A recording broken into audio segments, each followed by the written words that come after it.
Em nome do Pai, do Filho e do Espírito Santo. Amém. Ave Maria, cheia de graça, o Senhor é convosco. Bendita sois vós entre as mulheres, e bendito é o fruto do vosso ventre, Jesus. Santa Maria, Mãe de Deus, rogai por nós, pecadores, agora e na hora da nossa morte. Amém.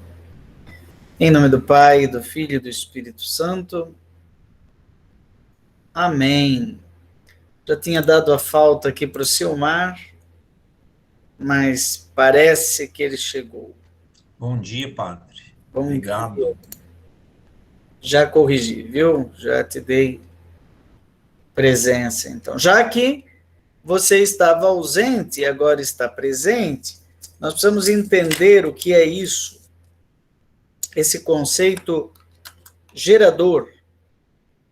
Alguns conceitos estão na base de todos os outros, né? E hoje nós vivemos uma situação em que estamos cada um aí no seu lugar, uma segurança sanitária, mas estamos tendo uma aula. Aliás, já se prolonga esse tempo aí.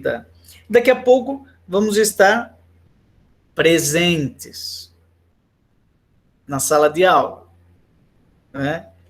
Mas o que é o conceito de presença, né? Então, apenas como uma introdução, o Diácono Felipe preparou essa temática, né? É a segunda temática que nós vamos trabalhar. Semana passada nós fizemos um passeio pela patrística, com auxílio aí do Renato, e vimos a espiritualidade dos padres do deserto, que se afastavam para estar presentes. Inclusive, ligamos isso com o próximo tema, que é a direção espiritual, e com o outro, que é o acompanhamento pastoral. O texto está no nosso Moodle e também a apresentação, disponível no Moodle, a gravação. Hoje nós vamos ter uma aula reflexiva com o Felipe. Faz tempo que ele está pesquisando essa temática, temos um texto e uma apresentação sobre a graça como locus de uma espiritualidade contemporânea. Mas ele foi afinando o tema para a questão da presença, do conceito de presença. Então, depois ele vai poder, ele mesmo, apresentar, e eu vou interagir, avançando para um tema que é do meu interesse, que é a presença digital, né? Mas com a reflexão antropológica, que pode levar a ressignificar os conceitos de presença a partir de uma lógica da dádiva, né? O Felipe está se baseando bem em Karl Rahner, né? E eu também, a partir de Karl Rahner, fui refletindo sobre uma possível antropologia da presença, né? Semana que vem, o Leonardo vai nos apresentar a direção espiritual. Esse é um tema que foi tratado nos anos anteriores, e por isso eu optei por preservar o rico material que eu fui colecionando ao longo dos últimos anos. Projeto de vida espiritual, tem até uma monografia sobre direção espiritual, está tudo no Moodle e já está aberto o olhinho. Isso vale também, mutatis mutandis, para o tema 4 do Eduardo, que vai ser o aconselhamento pastoral e espiritual nos dias atuais. Então, eu deixei sem nenhum tema, vai agregar aqui o texto autoral do Leonardo, depois o do Eduardo, e aqui fechamos um primeiro conjunto de abordagens da nossa disciplina. Então, para lá do dia 19 de setembro, vem o Luiz Carlos da Silva, trabalhando a espiritualidade vocacional, do autoconhecimento e da santificação. Tem uma ligação um pouquinho, né, entre os temas. E daí para frente, depois eu vou colocar no nosso Moodle, né? E se tiver algum texto interessante, mesmo dos anos anteriores, eu deixo à disposição, né, para eventual pesquisa. Ok? Bom, a palavra presente já indica a categoria do dom, da dádiva, da entrega, que os deonianos costumam chamar de oblação, né? Que tem algo também de sacrifício dentro da leitura cristã, da releitura cristã, que é uma entrega salvífica, né? Tem a ver com mistério, dentro da categoria grega, mysterion, e tem a ver com sacramentum. Enquanto o sacramento revela a face visível da presença, o mistério revela a face invisível da presença. Eu sinto, Deus está aqui.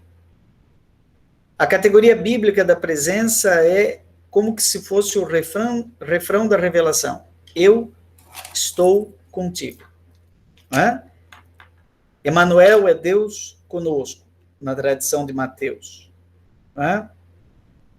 E termina o seu evangelho dizendo: eis que estarei convosco todos os dias até o fim.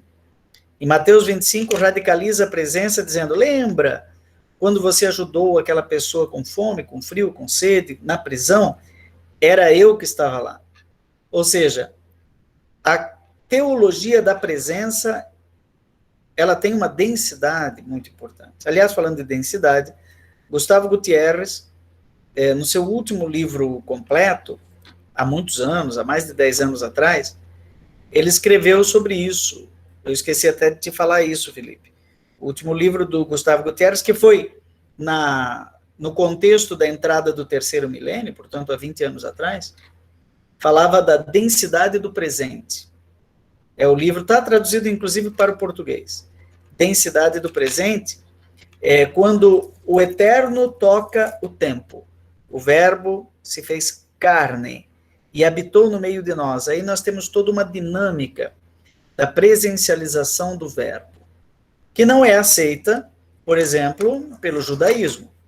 Vocês viram agora a reação dos judeus em relação à afirmação do Papa, né, que a velha aliança passou e que a nova chegou. Então, o cristianismo representa para o judaísmo uma grande heresia, justamente pelo conceito de presença. Deus está presente como? Pelo anjo de Javé, que para os biblistas mais radicais é uma linguagem, é uma metáfora da presença. Não pode estar presente porque é o totalmente outro, transcendente, não é? Então ele manda seu anjo. O anjo de Javé seria um recurso de linguagem para indicar que aquele que não pode estar presente, está presente. Né? E Moisés pergunta para Deus: como é teu nome? Ele diz: meu nome é presença. Ou seja, Javé, aquele que está, aquele que é.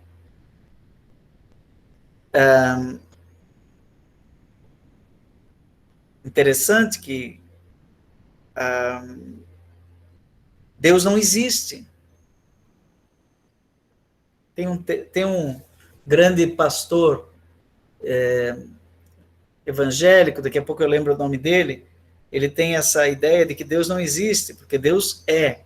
Existir é próprio de quem é limitado e humano. A existência tem começo, meio e fim, né?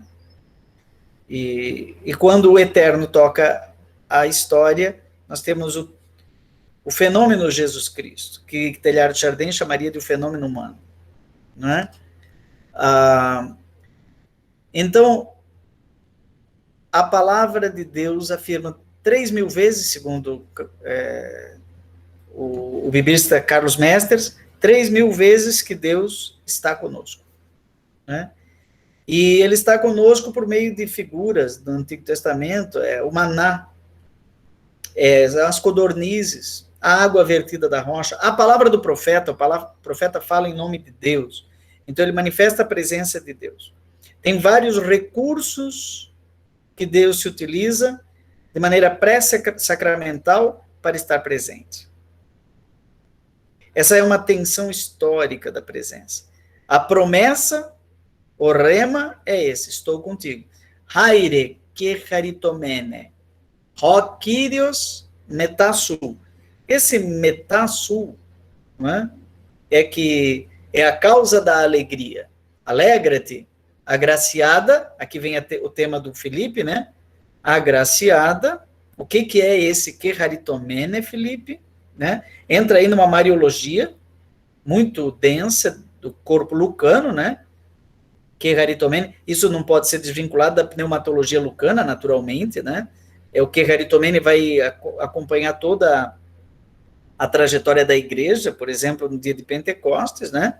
Então, é Jesus, é o evangelho do Espírito, primeiro evangelho, díptico, como está ali no Tesário do De Universo, que vocês estão estudando, é o díptico, o evangelho de Jesus e o evangelho da igreja, corpo lucano, então todo ele baseado no Haris, né, na forma da presença, mas qual é a Haris? É a presença. O Senhor está contigo. Rokírios metasu. Não é? Então, nós temos aqui uma dinâmica da graça que garante a presença. Mas como é que nós podemos compreender isso do ponto de vista antropológico, cristológico, filosófico? Não é? É uma pergunta. E aí vem a questão toda da Santíssima Trindade, não é? Porque Deus está em constante relação, aí vem o conceito de pericorese, né? Em Santo Tomás de Aquino, aí vem todo o De Trinitate de Santo Agostinho, que vai discutir de novo em torno do conceito de presença. E o conceito de sacramento, toda a nossa liturgia, o Senhor esteja convosco, Ele está no meio de nós. E é no pão, e é no vinho, é na unção, né? E é na prece, e é na comunidade reunida, Sacrosanto Concílio número 7, não é isso? As diversas formas de presença de Jesus, o Denner aí fez toda a sua monografia um pouco em torno dessa questão do rito, que garante o ritmo da presença, né? E que precisa ser bem celebrado, e que precisamos nos educar para o rito, nos educar para a presença. Aí vem toda a questão hoje do uso dos meios de comunicação, principalmente a internet, para a transmissão da missa, né? E dos outros sacramentos. E aí, nesse livro que a gente estudou no painel 2, Deus e o Mundo que Virá, o Papa Francisco fala muito daqueles que ajudaram o pessoal que estava com Covid lá no hospital, né? E não tinha como estar presente junto com a família está presente, então o Papa diz, alguém ao menos pegou um celular e colocou na frente da pessoa, né? Para dizer, olha, fala com o seu parente, e aquilo já consolou um pouco. Não é isso? E aí vem a história do seminarista, do frater, que está há anos aí no seminário, liga para sua mãe, seu pai, para seus irmãos, e isso é presença? Não é presença? Felipe, durma com barulho desses, é com você. Coloquei os problemas e não coloquei nenhuma solução. Agora os problemas estão nas suas mãos.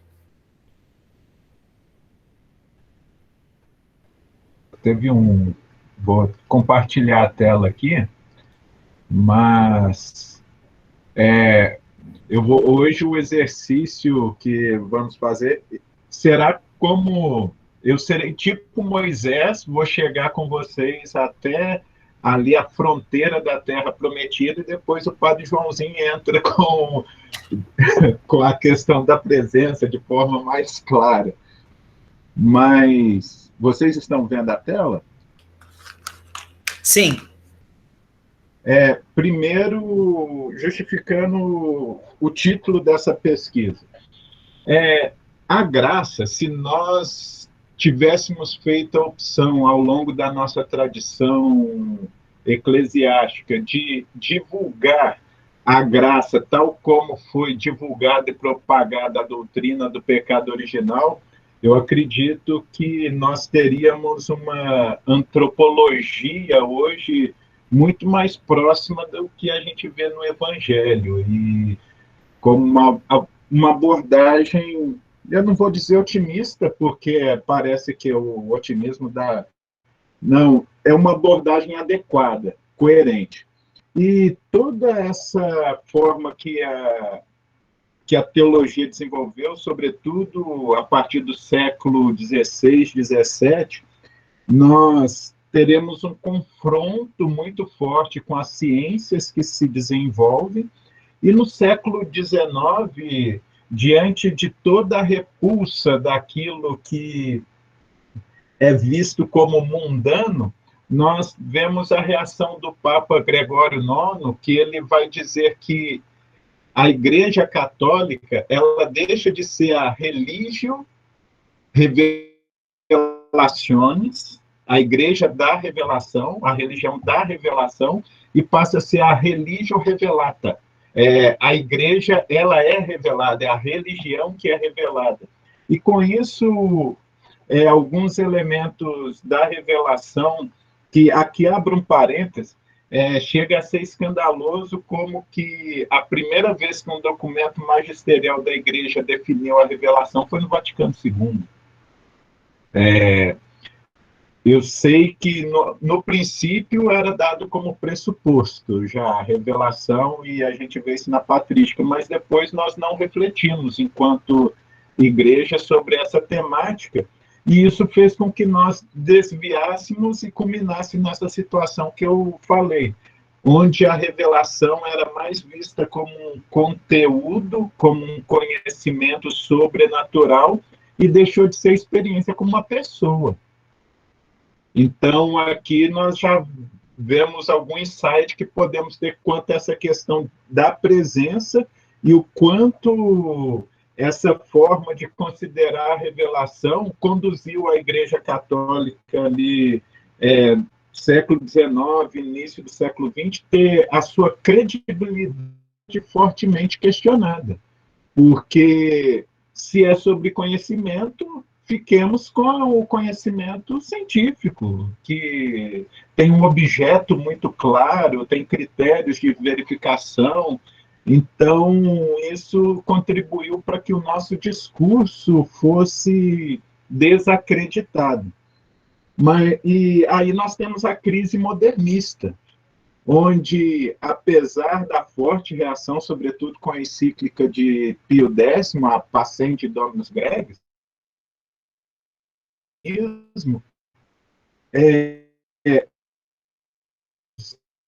eles agitaram as águas refletidas, impactam no Vaticano II. E eis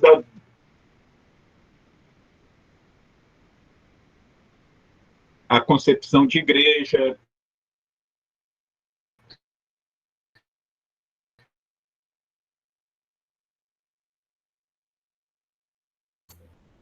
Deu uma travada para vocês?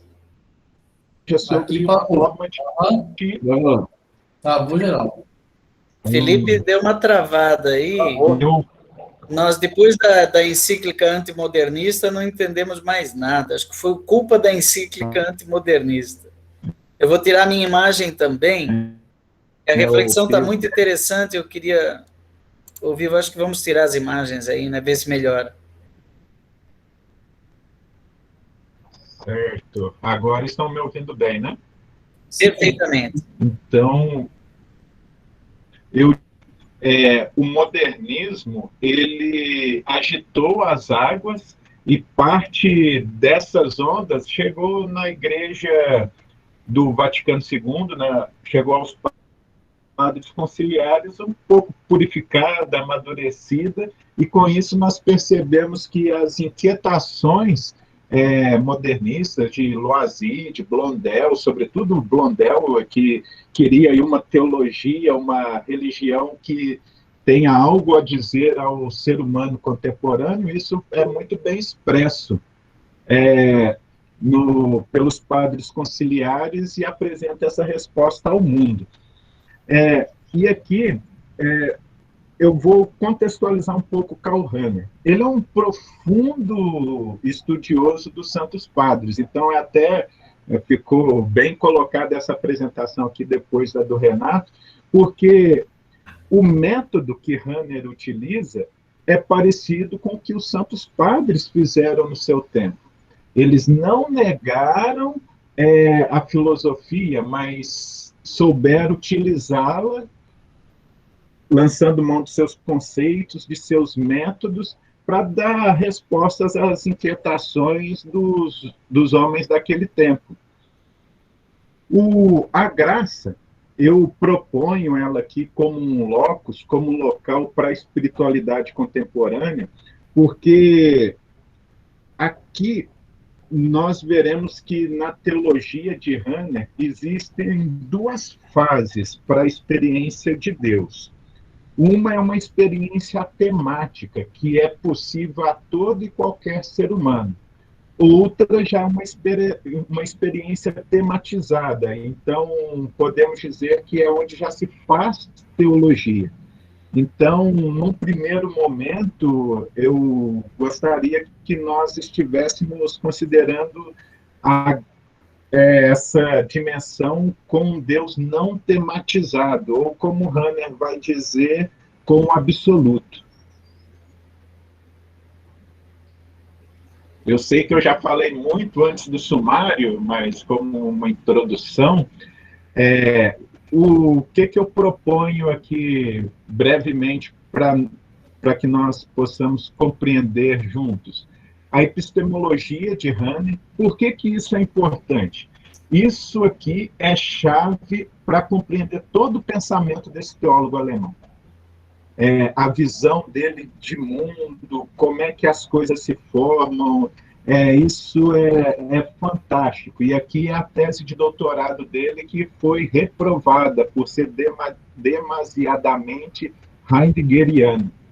E aqui eu usei esse termo da exegese, o Sitzenleben, para mostrar o contexto vital que se dá à experiência de Deus segundo o nosso teólogo. E aqui dois aspectos que, dentro da teologia fundamental de Rahner, ocupam aí o centro, que são os conceitos de existencial sobrenatural e autocomunicação. E, por fim, eu preparo aqui para passar a bola para o padre Joãozinho, apresentando o conceito de presença de Rahner e questionando se esse conceito dele ainda é suficiente para o ser humano, para a nossa sociedade, né? Agora, um exercício simples. Imagine um cachorro. Vamos fazer quase um momento de oração, feche seus olhos, imagine um cachorro. Talvez seja parecido aqui com o nosso famoso vira-lata caramelo, mas cada um de nós pode ter imaginado aí inúmeros cachorros diferentes, filhotes. O padre Joãozinho, com saudade da cachorra aqui de casa, deve ter imaginado, né, a pantera com seu forte latido. Então, nós percebemos que conseguimos formar algumas imagens na nossa consciência. E isso aqui vem a epistemologia rahneriana. O que acontece?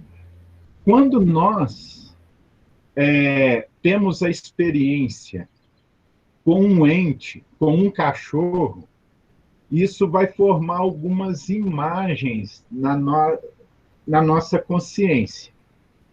E, com isso, a gente apreende a essência.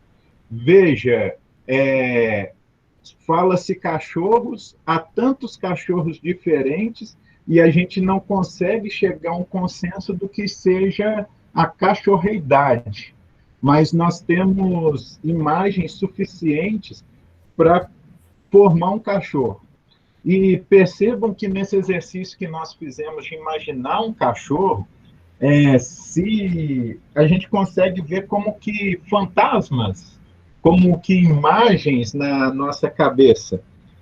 E percebemos também que essas imagens, por mais que sejam aí traços da essência, sejam abstrato, está na nossa cabeça, mas nós não conseguimos imaginar o cachorro sem aquilo que nós já vimos, sem o latido que ouvimos, sem essa referência ao que está presente no mundo. Então, isso é o que o Hanner chama de conversio ad fantasma. Nós não conseguimos imaginar uma coisa e essas imagens e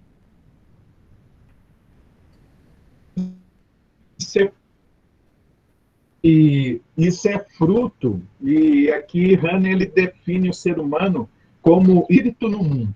Nós não conseguiremos jamais imaginar algo, por mais abstrato que seja, prescindindo daquilo que nós experimentamos no mundo. Por mais abstrato que seja o nosso conceito, veja as formas como a gente representa os anjos, veja até a polêmica imagem do Divino Pai Eterno. A gente sempre dá um jeito de imaginar construindo alguma imagem ou então usando atributos de entes com os quais a gente faz experiência. Então, isso aqui, essa conversio, ela é conhecer.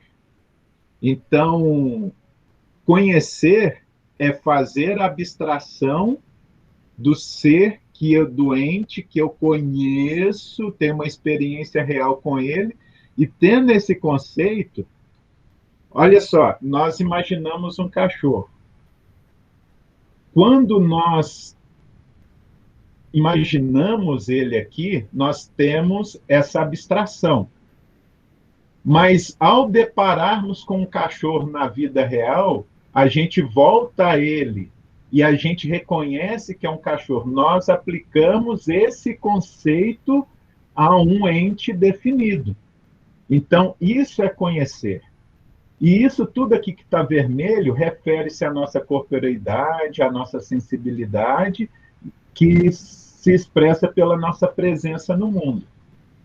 E tudo aqui que está de azul, e foi proposital a escolha dessas cores, refere-se ao nosso caráter, à nossa abertura espiritual. E Hanner, e daqui a pouco a gente vai compreender por que eu estou falando tudo isso, para Hanner, o ser humano, o roxo aqui, né, a mistura do vermelho com o azul, o ser humano, ele se expressa com essas categorias. E ele vai dizer até o seguinte, existir é poder ser conhecido. Então, ser é poder ser conhecido. E conhecer é a característica daquele que existe. Então, a existência, ela abarca esse caráter todo. E por que eu disse tudo isso? Quando a gente se depara com um cachorro, vê, ó, vira-lata caramelo aqui. Mas quando nós falamos cachorro, vem um monte veio fila, veio pastor alemão, veio aquele cachorro que você teve na sua infância, veio aquele cachorro que te mordeu, veio toda uma possibilidade, não veio só aquilo que é, mas veio aquilo que não é. Não veio só o ente, mas também o não ente.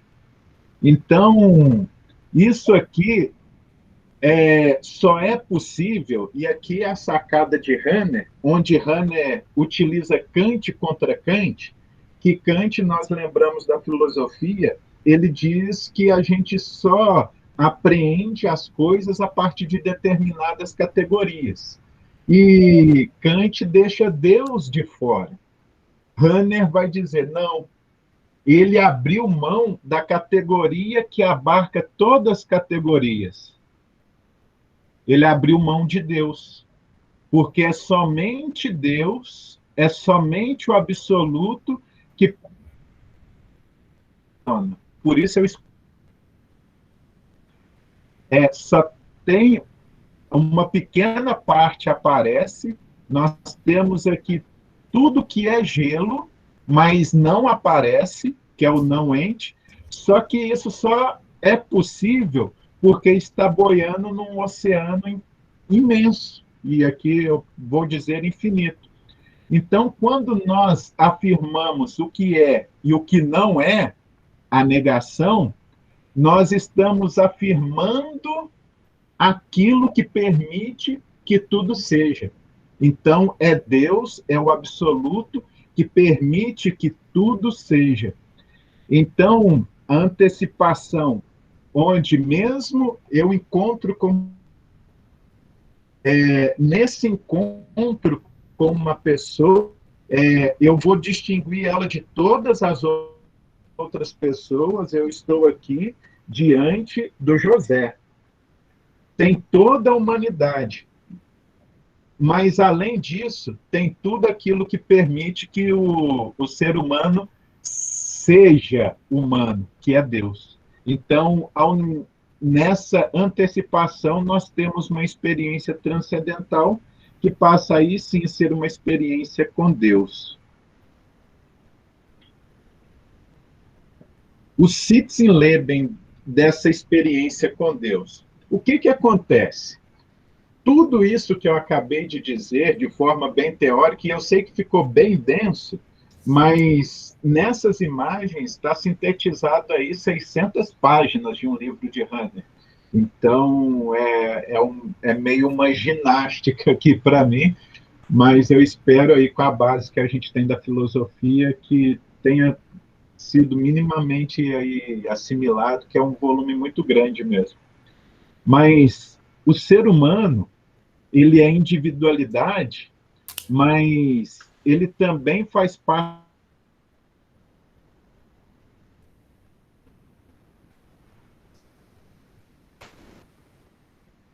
que é devorada pelo Cronos, que é devorada, está na temporalidade.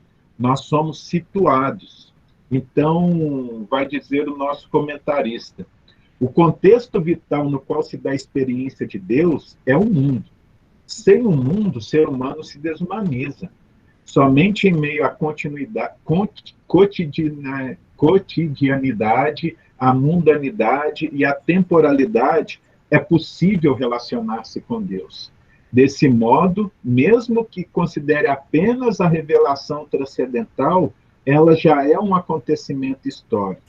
Não existe ser humano fora da história. Não existe ser humano fora do mundo.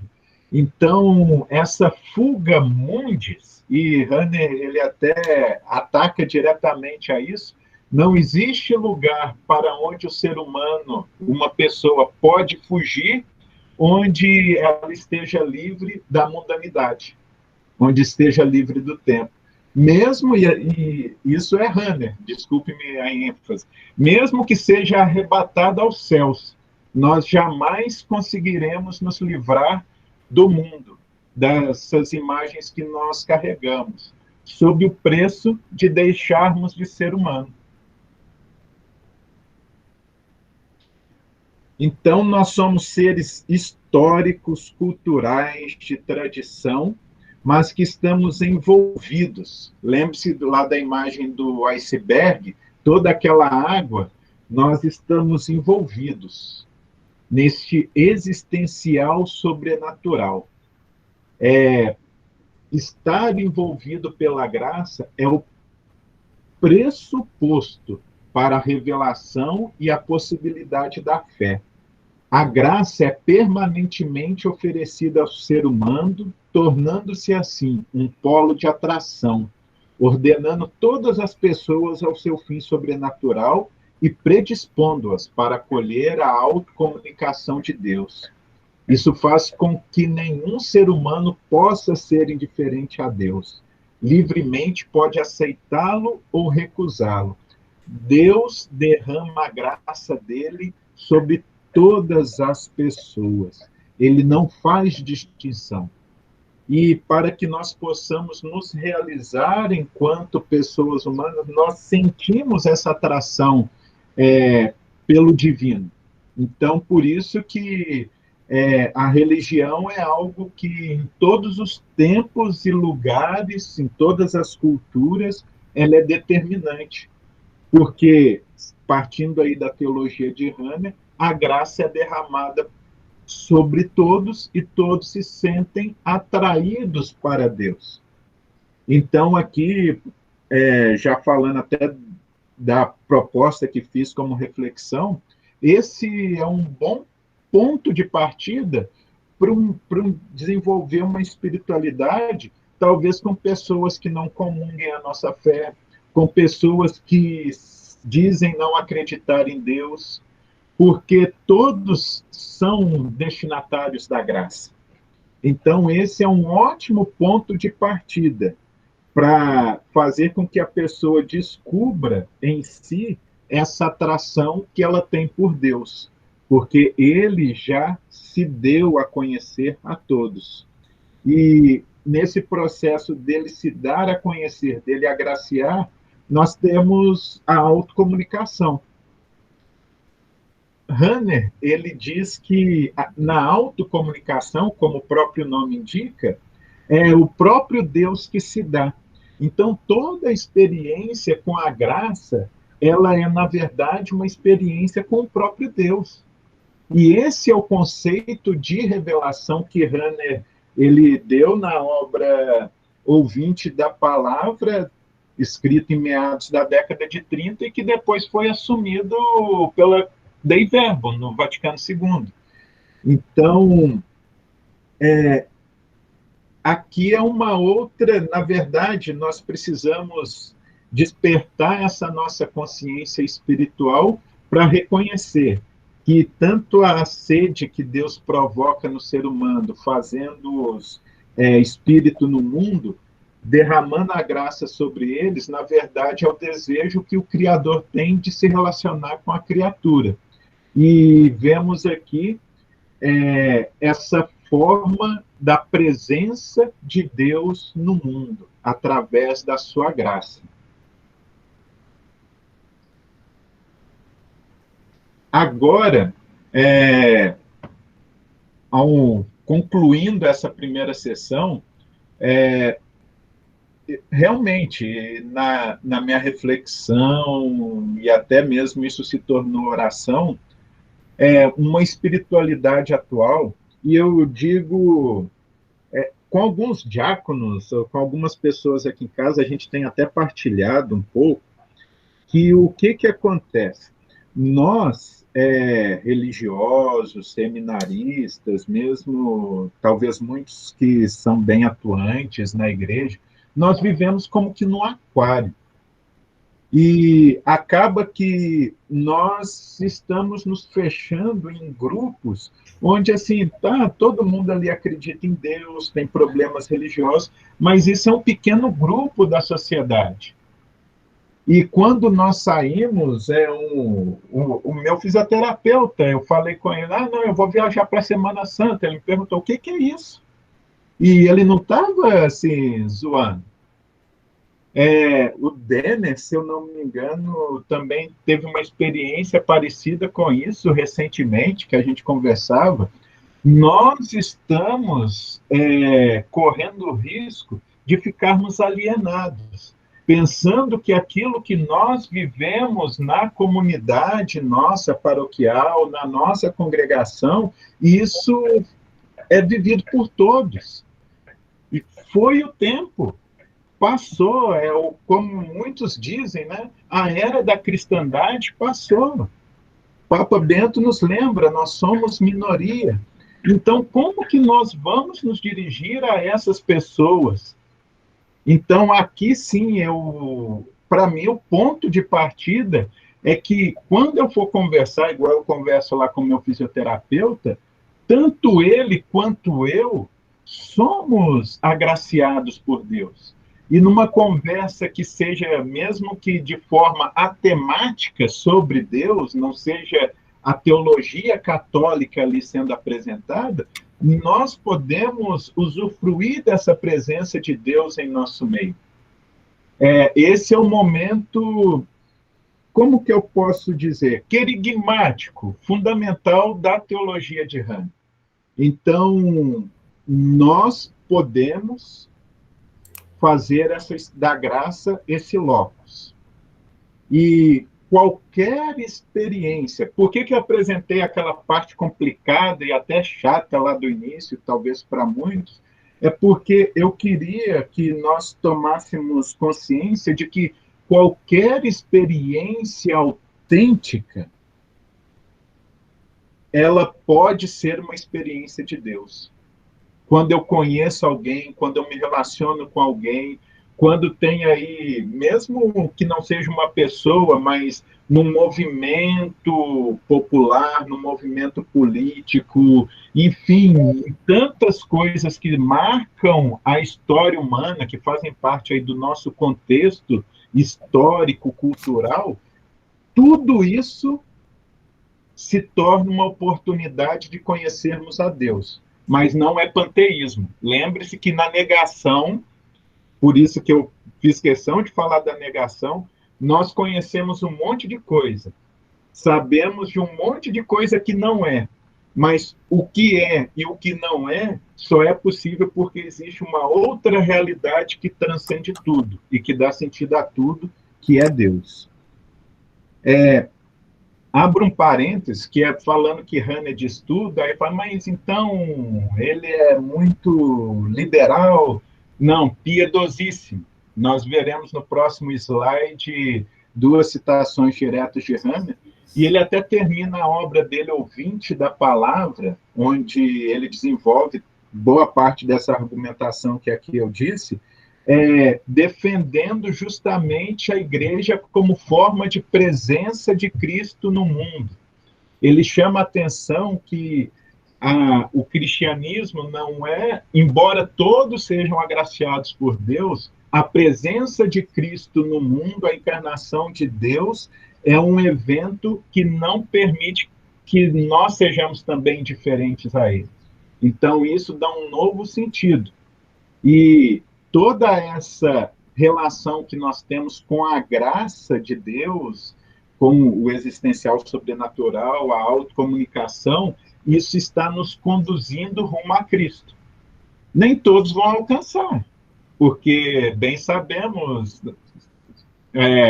tem aquela estatística, não sei se 3 em cada 5, ou 4 em cada 5 no mundo hoje, sequer ouviram falar de Cristo. Mas aí vem a teoria dele do cristianismo anônimo, e que aí é outra novela.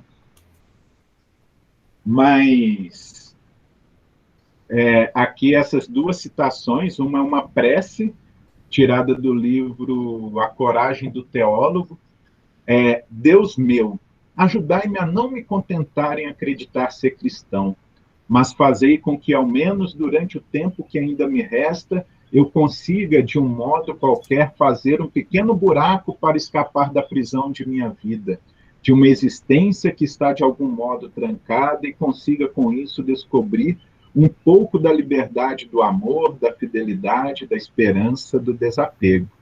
E aqui da obra Ouvinte da Palavra, uma coisa, porém, permanece de pé, que Deus pode e quer tratar de modo direto com sua criatura, que o ser humano pode realmente experimentar como tal coisa sucede, que pode captar o soberano desígnio da liberdade de Deus sobre a sua vida. Então, nós temos um Deus presente que se dirige à sua criatura, que a ama e a desperta para uma resposta de amor. E com isso, agraciados por Deus, eu até coloquei como um subtítulo, né, Presença e Experiência, o desafio da sociedade hiperconectada. Hanner, ele diz que presença é o fenômeno que se dá juntamente com a experiência sensível.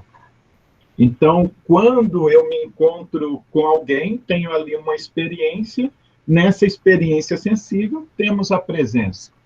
Só que Hanner viveu, ele nem curtiu direito a internet, né, que era pouco popular ali, ele morre em 83, se não me falha a memória, então ele não sabe o que é uma aula online. E aí, como é que fica esse conceito de presença? Eu colocaria juntamente com esse conceito de Hanner algo que eu aprendi com um professor de crítica literária, o Rodrigo Gurgel, que, para ele, ele define a atenção da seguinte forma: a atenção é a abertura da alma. Então, eu diria que a presença é quando nós estamos diante do outro atentos. Ou, para usar o vocabulário aí, que hora ou outra aparece nas liturgias, consciente e ativamente. Ou seja, não basta estar, é preciso ter a alma e o coração aberto. Com a alma e o coração aberto, essa presença pode se tornar uma experiência de Deus. Então, fica a pergunta, numa aula como essa que estamos tendo agora, é possível ter essa atenção enquanto abertura da alma? Nas lives, ou mesmo ligando para os nossos pais, a presença física é imprescindível ou os outros modos de presença também são autênticos? E se são autênticos, aí um ponto a mais. Por exemplo, quando abençoamos através da internet, isso me ocorreu agora, não tinha pensado, talvez live, se o Padre Joãozinho der uma benção agora, que estaremos cá abençoados. Mas por que isso já não vale para sacramentos? Se a presença é autêntica em ambos? Enfim, não, aqui é um devaneio quase.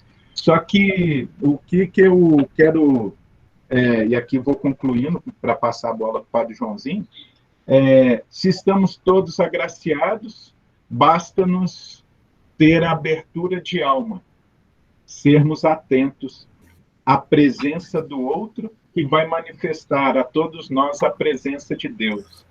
Porque mergulhados na graça, na verdade, nós estamos já mergulhados em Deus. Então, o que nós precisamos é tomar consciência disso para fazer com que cada relação seja um momento quase que de oração.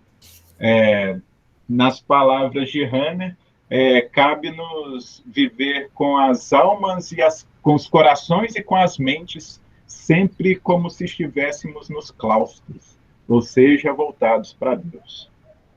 É isso tudo. Muito bem. Felipe, estão me ouvindo muito bem? Sim. Sim. Sim.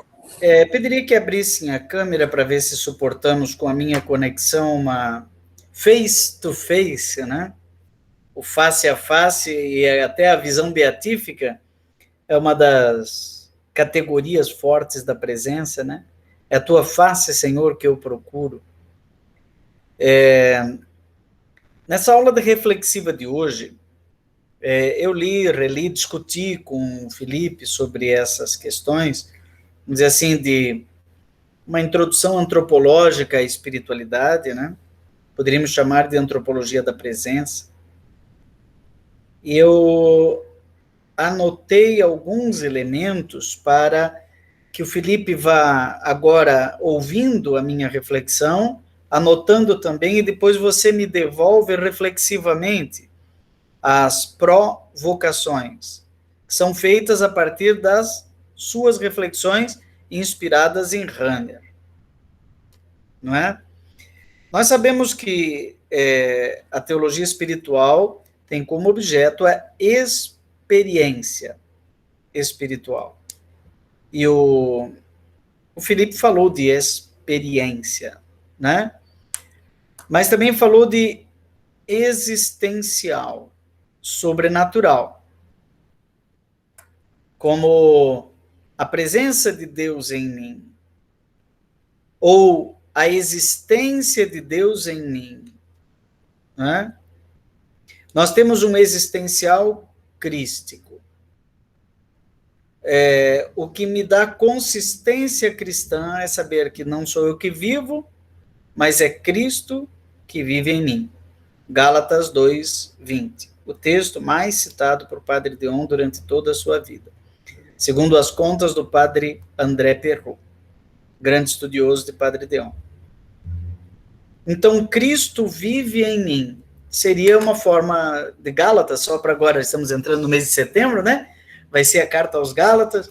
só para termos aí uma degustação. É? Essa carta antiquíssima de Paulo, né? Escrita provavelmente em Éfeso ali pelos anos 50, 53. Muito bem. E encantadora, carta aos Gálatas é encantadora. Tanto o conceito de experiência quanto de existência indicam uma dinâmica de saída. Sair de si e ir em direção ao outro. Portanto, há um êxodo interpessoal.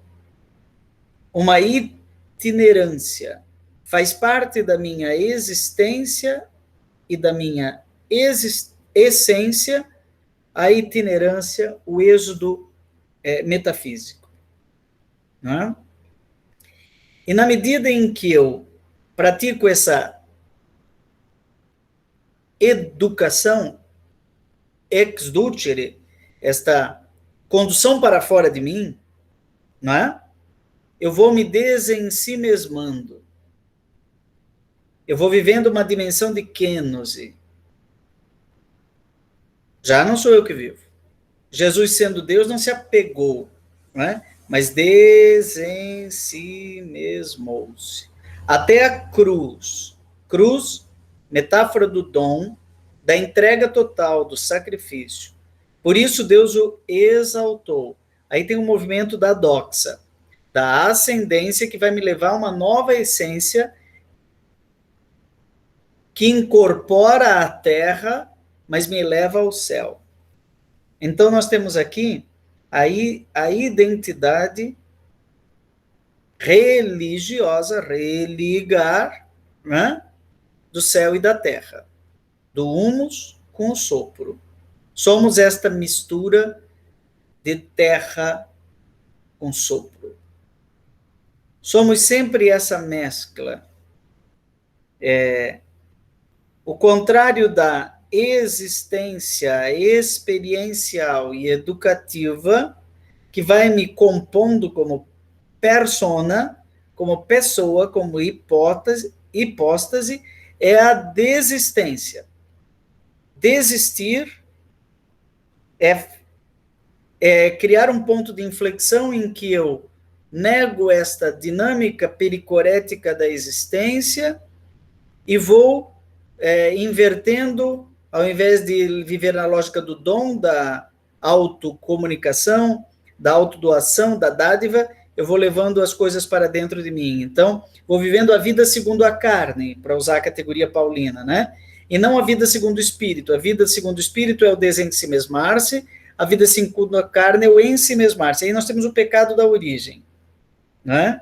E aí Gênesis 1 a 11 é uma arquitetura desta lógica do dom, essa lógica antropológica do dom, misturada a um acidente original que me desorganiza antropologicamente, né? E inverte os polos e cria uma individuação em que eu perco a existência. Então eu desisto. Então isso seria o inferno. O inferno é desistir. E o que é o céu? É existir. Então eu tenho um céu existencial e um inferno desistencial. Tá? Agora, nesse processo, Rahner entende que há um existencial sobrenatural. Pela graça, que é a autocomunicação de Deus, e Deus se comunica doando-se a si mesmo, há algo em mim que é divino. Há uma marca do eterno em mim.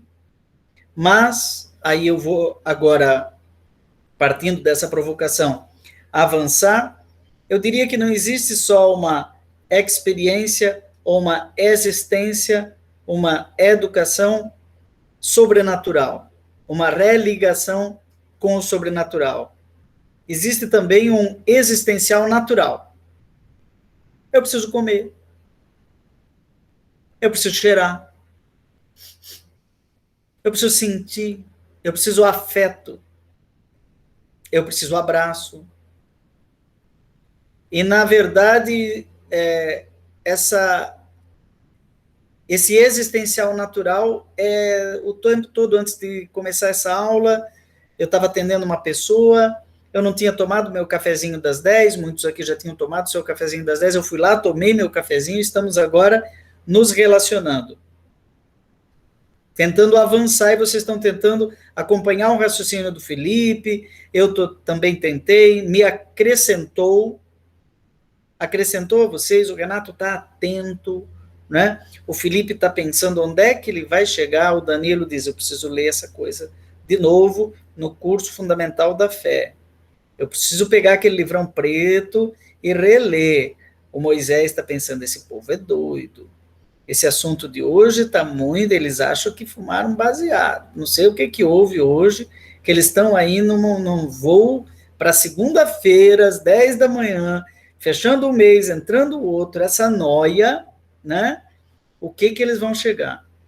Então, temos um existencial sobrenatural, um existencial natural, e avançando antropologicamente, poderíamos dizer que temos um existencial interpessoal. O outro passa por mim e deixa seu perfume, deixa sua marca, deixa sua essência. Então, o outro me compõe, o olhar do outro me gela. Então, aí tem todo o existencialismo de Sartre, né? Mas aí temos também toda a filosofia de Kant, que eu não vou entrar na epistemologia interessantíssima, teórica ou prática, né? Da sua crítica, da sua análise metafísica dos costumes, não vou entrar nisso, para não filosofar demais. Mas o fato é que todo encontro imprime caráter. Né? Agora, esse caráter, essa doutrina do caráter, que é lida agora na teologia espiritual aqui, ela é de um caráter metafísico ou é de um caráter existencial? Então, daqui a pouco, o Luiz Carlos da Silva será o Padre Luiz Carlos. Ele recebeu a ordenação e foi impresso um caráter. Tu és sacerdote para sempre, segundo a ordem de Melquisedeque. Aí vem o Papa Bento XVI e diz, não basta competência funcional, é preciso dom do Senhor. E aí vem o Papa Francisco e diz, mais unção, menos função. E aí ele descobre, estou abrindo uma porta para o seu tema, Luiz Carlos, ele descobre que ele não é totalmente padre, que cada dia é um crescimento existencial. O Espírito vai o tornando mais padre, e que ele não é totalmente cristão, que o Espírito vai o tornando mais cristão na medida que ele vai sendo configurado a Cristo, e que isso se chama santificação, e que é um processo, né? E alguns a gente até canoniza, e olha para a Madre Teresa de Calcutá e diz, ela é santa, né? Ela é Santa Teresa de Calcutá, portanto ela é feliz, né? E que santidade é felicidade, ou seja, a pessoa foi totalmente configurada a Cristo. Muito bem. Então, nós temos aí um existencial sobrenatural, um existencial natural, um existencial interpessoal e um existencial intrapessoal. Meu relacionamento comigo mesmo. Aonde eu encontro um outro eu dentro de mim. Quem de nós já não se surpreendeu vendo marcas do seu pai dentro do seu DNA que você não conhecia. De repente você começa a ver que a barba cresce mais ou menos do jeito que era o seu pai, que você tem manias parecidas, que tem doenças parecidas. Ou seja, há uma pessoa ou pessoas dentro de você que te surpreendem. Às vezes você é assaltado, né? E me aconteceu que quando eu fui assaltado, eu fugi do ladrão com uma faca nas minhas costas. Eu não imaginava que eu teria frieza de pensar daquele modo e reagir a um assalto, né?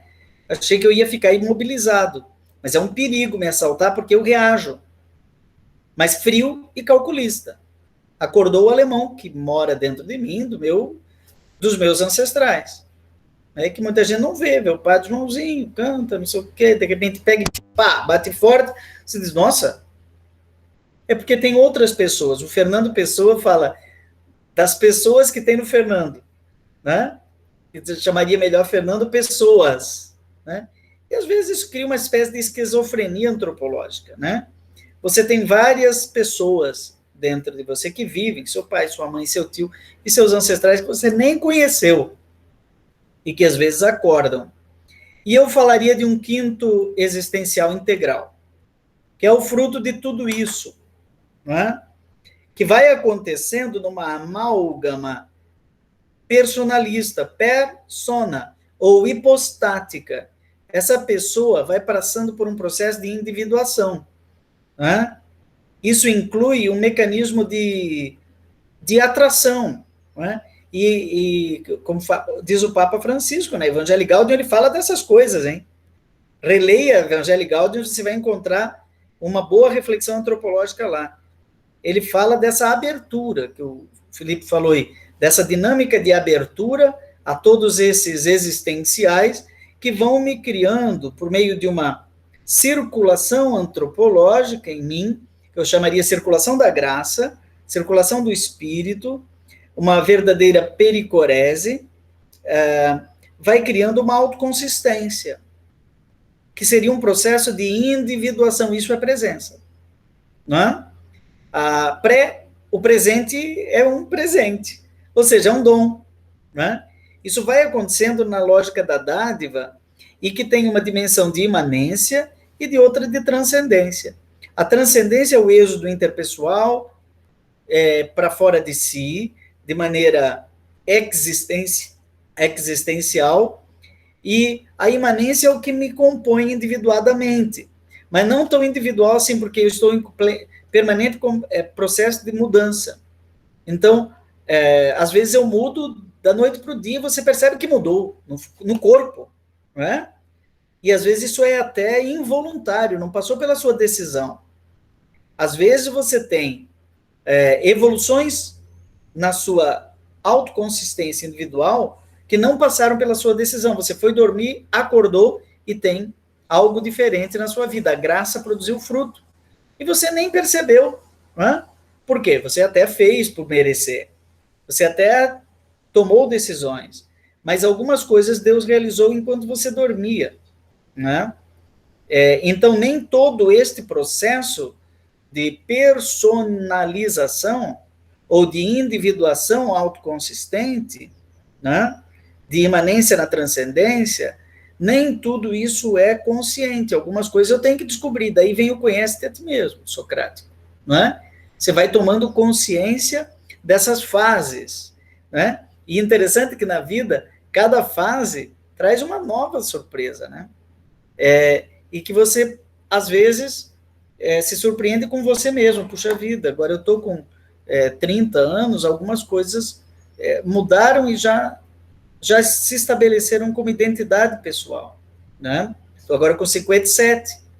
Eu percebo que certas coisas mudaram depois dos 50. Né? Certas ilusões já não vêm, você já sabe que aquilo lá deu errado. Já deu errado várias vezes, você não vai tentar de novo. Você já tem frustrações. Então, todo esse é um processo que inclui uma dinâmica de abertura, por outro lado, uma dinâmica de atração.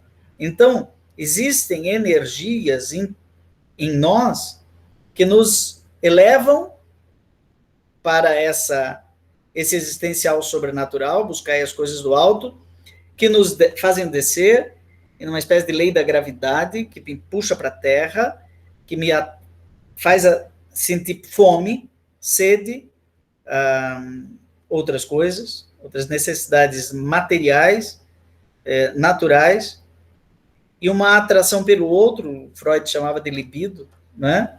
Mas não é só libido, né?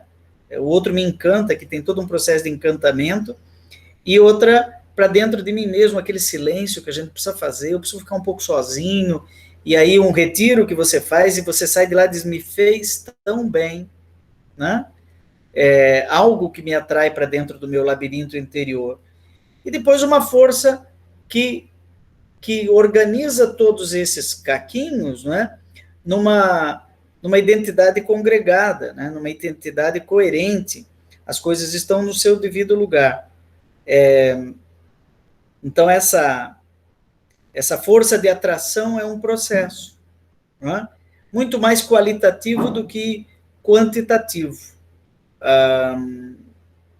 em que eu vou fazendo essa experiência espiritual, que inclui cada uma dessas dimensões do meu ser e que compõe a presença. É claro, Vamos lá. Isso vai compondo o meu ser. Mas hoje, né, a presença pode ser simulada e dissimulada no parecer. Né? Parecer. Eu estou um pouco escandalizado, hoje troquei até umas ideias com alguns, até com o Dom Odilo, né? Com quem eu converso essas coisas, ele é super bom de papo e tal, conversamos no nosso off, né? Sobre o fake, né? De vários fakes que vão aparecendo e o povo acaba pensando, aquilo lá é padre, mas não é padre. Ah, é um bispo, não, mas ele é anglicano. Né? E está multiplicando, eu estou assustadíssimo, o número de padre falso que está vindo aí, né? E que as pessoas vão, ele vestiu um clésima, mais ou menos, e tem uma garagem, e ele simula um sacramento, ele já é padre para as pessoas, né? E lá atrás vai ser aquele do parecer e não do ser. Não sei se tem acontecido com você, de você comprar aquela porcaria pela internet, sabe? E depois vem para você e funciona. Eu comprei uma encrenca, porque o meu celular já não está descarregando, então eu descobri que tinha um negocinho que eu podia colocar ele na energia e ao mesmo tempo colocar um fone de ouvido. Durou uma semana. Custou baratinho, R$50. Mas durou uma semana. E quebrou. Não é? Aquele negócio que você compra num corredor de shopping e vai carregar seu celular, ele funciona 2 semanas. E depois ele quebra. Né? Então, nós vivemos hoje numa infância do mundo virtual, onde muitas vezes as coisas são fake, né? Então nós podemos ter uma identidade fake. E aí vem a dimensão da verdade, né? O que é a verdade? A presença verdadeira. Então, por exemplo, eu estou aqui refletindo a partir da reflexão do Felipe, trazendo as bases antropológicas de uma espiritualidade da interpessoalidade, da relacionalidade, uma antropologia da relacionalidade, tem fundamento na filosofia, na teologia da graça, em Santo Tomás, em Santo Agostinho, né? Estamos carafunchando tudo isso para entender melhor como é que acontece esse processo. Daqui a 5 minutos, depois da fala final do Felipe, nós vamos desligar, nós vamos desconectar, né? E aí a minha pergunta é, como estará o Jean depois da aula? Bom, ele terá valores agregados? Como estará o Danilo depois da aula? Ele terá conhecimentos agregados, provocações? Ele será o mesmo que entrou? Ou não? Dia 13 voltamos à aula presencial, né? Você pode estar preocupado com o The Universo estudando no seu computador enquanto acontece uma aula. Então, o Luiz Carlos, se eu não me engano, né, vai nos dar aula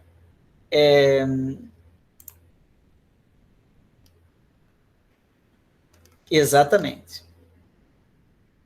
Já o Eduardo vai dar aula na sala, né? Nós vamos depois conversar sobre como que isso vai acontecer, mas o Eduardo vai dar aula na sala.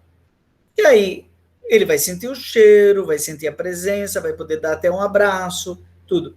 E na hora que ele começar a falar, não vai dar abraço, na hora que ele começar a falar, é possível que eu esteja tão preocupado com a DBM, que eu tenho que fazer minhas coisas agora, tenho já uma entrevista, 2 entrevistas, 3 entrevistas, um monte de coisa para fazer, mas agora, nesse momento, eu sou aonde eu estou.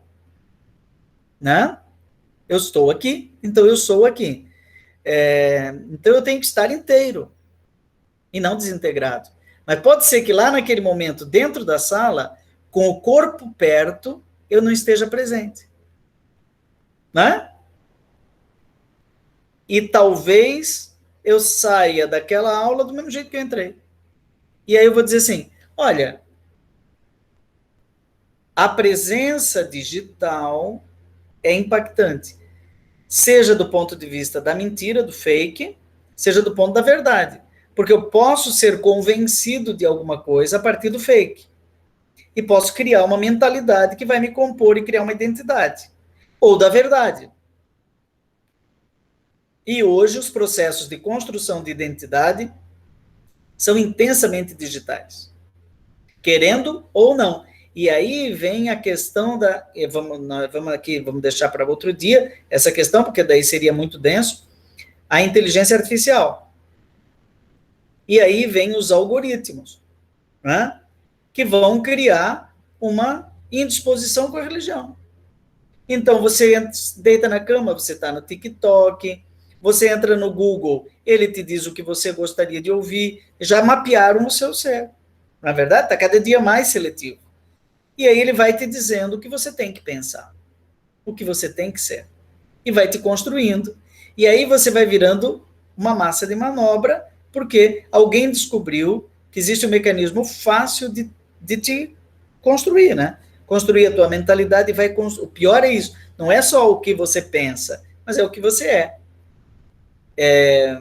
E por aí afora é que nós podemos ter agora um debate sobre o conceito. Tem um filme sobre isso, né, Eduardo? O Dilema das Redes, Eu tenho uma certa crítica ao Dilema das Redes, eu acho que sim. É Netflix, né? Mas às vezes é um pouco fantasioso, mas enfim, preocupa. Preocupa o fato de que, de repente, todo mundo está pensando igual e vai todo mundo para lá, aí muda, vai todo mundo para cá. Gente, não é assustador que um governo de esquerda tenha sido reeleito pela enésima vez e, de repente, tudo virou para a direita e é capaz daqui a pouco virar tudo para a esquerda de novo. Ou seja, você tem aí uma guerra de algoritmos tentando construir identidades. Felipe, são devaneios ou provocações que merecem aprofundamento? Antropologia do dom. Até quando o senhor foi caracterizando ali os diferentes existenciais, eu acho que vale a pena retomar que Hanner, o conceito de existencial de Hanner é o existenciário de Heidegger. E o que quer dizer isso? O existenciário em Heidegger é a estrutura que permite a gente compreender a realidade. Então, é a partir desse mosaico que o senhor montou que a gente consegue, aí sim, compreender toda a realidade concreta, tudo aquilo que diz respeito ao ser humano. E aqui, o sobrenatural, ele diz que não é devido ao ser humano, ou o que ele quer, como que eu posso expressar? Nós termos essa experiência com a graça, uma experiência com Deus, não é um direito nosso. Não. Deus nos cria, e ele usa até essa metáfora, com uma gramática através da qual nós podemos ser destinatários da graça de Deus. Mas o que aconteceu? Deus, desde o início, ele sai de si. Então, embora ser agraciado, ter o existencial sobrenatural não seja essencialmente humano, não há como nós compreendermos a vida humana sem considerar a graça, porque desde sempre nós fomos alcançados por ela. Então, a partir daqui, a gente consegue colocar todas as coisas no lugar. A graça, a experiência de Deus é o denominador comum que deve nortear toda a nossa existência. E continuando na metáfora matemática, quando nós temos ali o denominador comum 15, à medida que você vai subindo até chegar a 15, na verdade, você fica com o equivalente ao número 1. Então, todo esse percurso, esses diferentes existenciais que o senhor fala, é como se a gente começasse com 1 sobre 15, e à medida que nós vamos tomando consciência, vamos saindo de si, nós vamos acrescentando, até que um dia nós nos tornemos um com Cristo, um com Deus. Então, esse é o processo humano, e o dilema numa sociedade como essa é a gente se perguntar, e eu lembro que a professora Alina, lá em Brusque, ela olhou para a gente um dia em sala de aula e falou: eu fico muito preocupada com vocês. Vocês nunca estão presentes onde vocês estão. Estão sempre em outro lugar e não aproveitam o tempo presente. Então, essa provocação da graça talvez seja uma oferta para a gente fugir do ostracismo do futuro ou do passado, mas viver o presente. Essa questão do foco. E talvez por isso, quem estudou em seminário não fica desempregado. Não fica desempregado. Porque qualquer empregador, agora, hoje já fiz 3 entrevistas de emprego, qualquer empregador vai pulando de assunto e voltando no assunto anterior, é técnica de entrevista de emprego, para saber se a pessoa tem foco. Porque o câncer de hoje é a perda de foco, não tem capacidade de concentração. Né? E quando você está no seminário, tem horário. Né? Veja, nós estamos aqui conversando, estamos de olho no horário.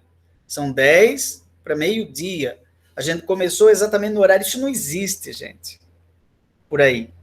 Né? As coisas vão começando, vão terminando, e a pessoa está ali, mas não está.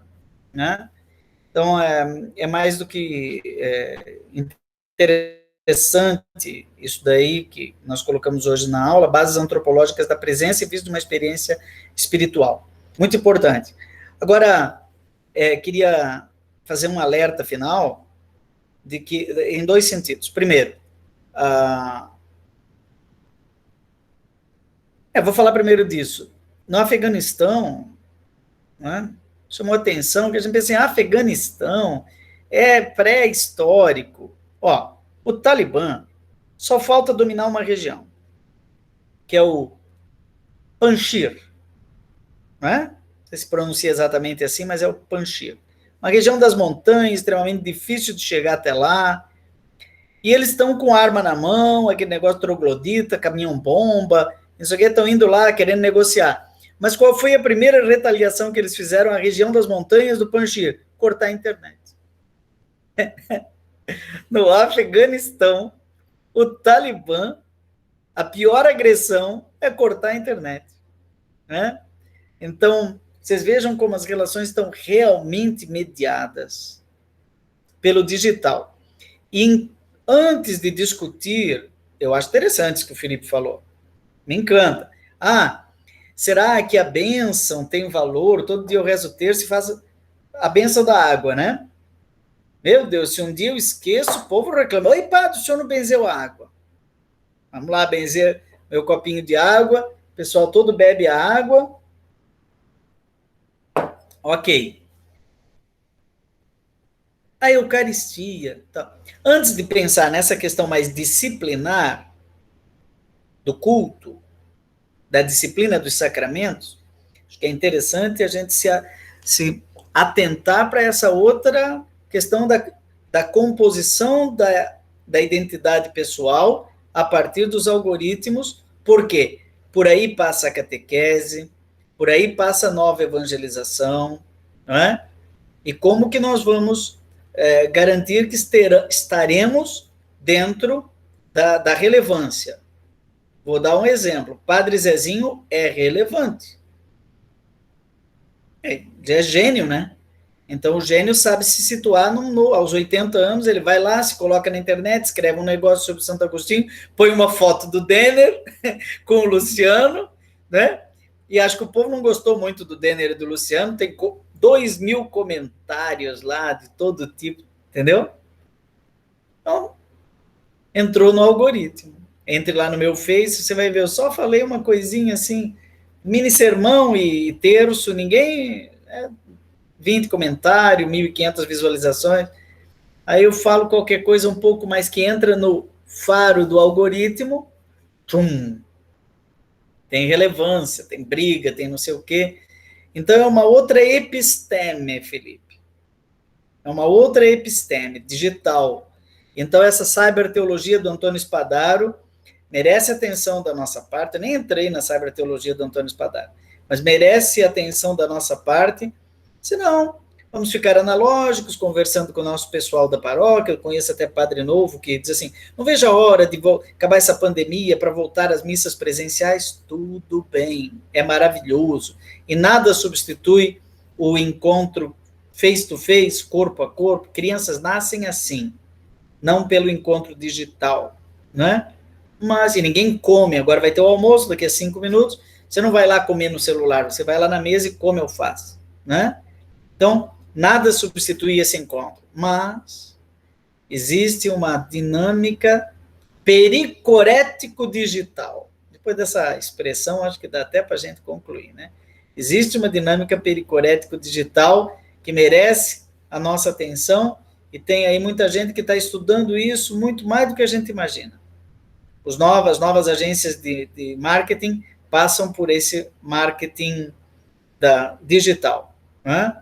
E que faz, no final, você vai no supermercado e compra aquele produto e nem sabe por quê. Ah, sabe por quê? Porque alguém me convenceu, né? Você está vendendo Badulax produto e você daqui a pouco fica comprando coisas, como diz o Zygmunt Bauman, vida para o consumo, depois você descarta, né? Aí vem o lixo, e toda a dinâmica que a gente já conhece. E um intérprete desse mundo muito lúcido se chama Papa Francisco. Está muito mais plugado em todos esses processos, muito mais observador do que a gente imagina. Então, valeu a aula de hoje, né? Ficamos aí nessa, terminando um pouquinho antes. Eu ainda vou ter um encontro antes do almoço, que é importante para criar consciência. Glória ao Pai, ao Filho e ao Espírito Santo, como era no princípio, agora e sempre. Amém.